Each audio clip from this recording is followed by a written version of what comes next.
सूरज road का व्रत पूजा व उद्यापन विधि। सूरज रोट का व्रत होली तथा गणगौर के व्रत के बीच आने वाले रविवार को किया जाता है। सूरज रोट के व्रत में सूरज भगवान का पूजन किया जाता है। एक समय भोजन करके पूरे दिन निराहार रहते हैं। भोजन में रोट खाते हैं जिसे झूठा नहीं छोड़ते। इस दिन नमक नहीं लिया जाता है। व्रत खोलने के लिए सूर्य छिपने से पहले भोजन किया जाता है। धूप में खड़े होकर सीधे सूरज की पूजा करनी चाहिए।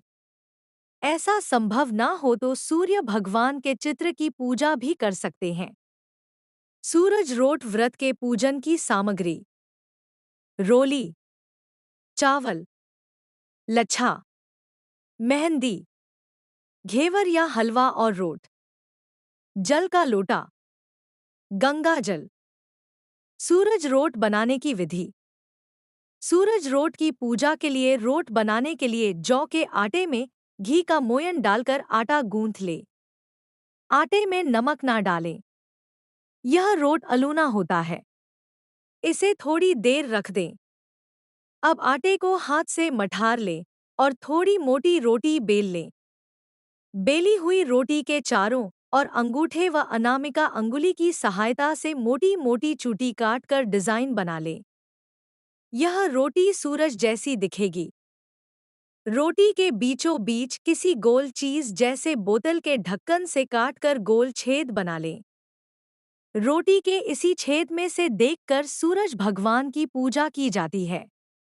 रोटी को तवे पर धीमी आंच पर दोनों तरफ से अच्छी तरह सेक लें। एक बार में जितना खा सकते हैं उतना ही बड़ा रोट बनाना चाहिए, क्योंकि रोट झूठा नहीं छोड़ा जाता है। सूरज रोट व्रत के पूजन की विधि। 2 रोट बनाए जाते हैं, एक पूजा के लिए और एक खाने के लिए। पूजा वाला रोट पूजा के बाद ब्राह्मणी को या गाय को दिया जाता है। दूसरा रोट खुद खाया जाता है। एक थाली में पूजा का सारा सामान रख ले।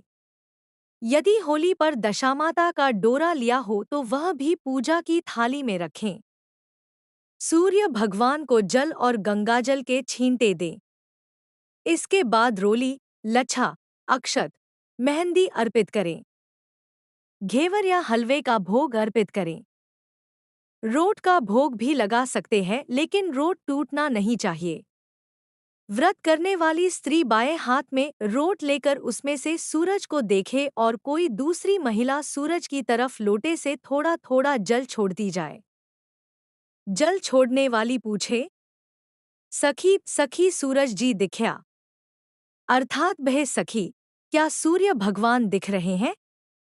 व्रत करने वाली स्त्री जवाब में बोले, सूरज जी दिख्या, दिख्या सो ही टूट्या। अर्थात भा सखी, जैसे सुंदर सूर्य भगवान दिख रखे हैं वैसी ही हम पर कृपा करेंगे। इस तरह 7 बार जल छोड़ने वाली यह प्रश्न पूछे और हर बार व्रत करने वाली यही जवाब दे। 7 बार यह जवाब रोट में देखते हुए ही देने होते हैं। इसके बाद सूर्य भगवान को धोक लगाकर प्रणाम करें। अब आखा, गेहूं के कुछ दाने हाथ में लेकर सूर्य भगवान की कहानी कहें या सुने। सूरज रोट के व्रत का उद्यापन। किसी भी व्रत का उद्यापन करने से आने वाले वर्षों में व्रत करने की अनिवार्यता समाप्त हो जाती है। सूरज रोट के व्रत का उद्यापन जरूरी होता है, क्योंकि इस उद्यापन के बाद ही गणगौर के व्रत का उद्यापन किया जा सकता है। अतः सूरज रोट का उद्यापन जरूर कर लेना चाहिए, ताकि यदि गणगौर के व्रत का उद्यापन करना हो तो कर सकें।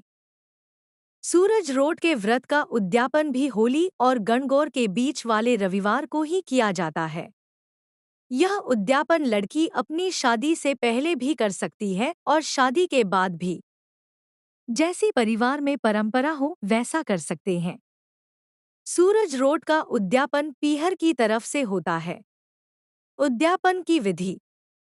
इस व्रत के उद्यापन में 8 महिलाओं को भोजन कराया जाता है। भोजन में एक ही तरह का अनाज काम में लिया जाता है। पूड़ी या रोट परोसे जाते हैं। कोई भी रोट झूठा ना छोड़े, इसका ध्यान रखना चाहिए। महिलाओं को टीका करते हैं, प्लेट में बिंदी का पत्ता रखकर देते हैं। इसके बाद ही विदा करते हैं। उस दिन सुबह सिर धोकर नहा लें और सुंदर वस्त्र, गहने आदि धारण करके श्रृंगार करें। पूजा के लिए रोट बनाकर तैयार कर लें। रोट और पूजा की थाली के साथ सूर्य भगवान की पूजा करें। सूर्य भगवान की कहानी सुनें। इसके बाद 8 महिलाओं को भोजन कराएं और विदा करें। महिलाओं से आशीर्वाद लें। सूर्य भगवान की जय। धन्यवाद।